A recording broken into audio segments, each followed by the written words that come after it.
Kamustahin naman natin ang sitwasyon dyan sa mga terminal ng bus sa Cubao kung saan hindi pa masyadong ramdam ang dami ng mga pasahero na uuwi sa kanilang mga probinsya para sa undas. Si Rod Lagusad sa Sentro ng Balita Live. Angelique, inaasahan na mamayang hapon pa ang dagsa ng mga pasahero dito sa Cubao para sa mga pasaherong na makauwi sa kanilang mga probinsya para sa paggunita ng undas ngayong taon.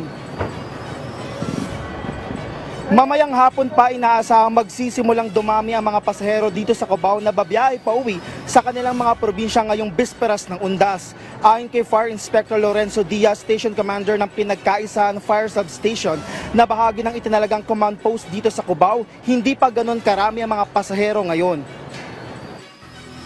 Sa ngayon po, hindi siya ganun karami i-compare doon sa kahapon. Kahapon, mas marami pong pasahero.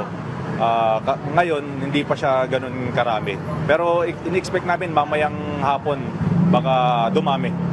Pero sa ngayon, matumal pa. Ayon kay Diaz, posibleng mamayang alas 6 hanggang alas 7 ng gabi ay posibleng dumami pa ang bilang ng mga pasahero. Ay madalas na itanong sa station para sa kanilang ruta.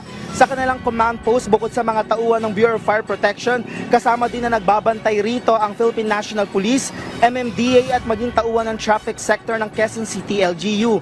May nakahanda rin dito para magbigay ng first aid kung kakailanganin. May mga nag-iikot rin na tauhan ng Philippine Coast Guard at Philippine National Police na may kasamang K9 unit para mag-inspeksyon sa mga terminal dito sa Cubao.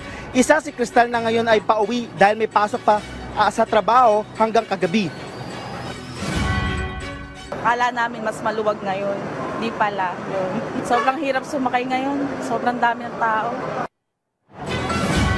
Samantala, namahagi naman ang BFP ng flyers na naglalaman ng tips para makaiwas sa sunog para sa mga pasahero. Ang pinakauna po natin talagang ang kailangan nating iwasan yung mga nakasaksak. So hanggat maaari bago tayo umalis, i-check po talaga natin na yung mga hindi po ginagamit dapat nasaksakan, tanggalin kasi yun po yung isa sa cause kung bakit nagkakaroon tayo ng mga sunog.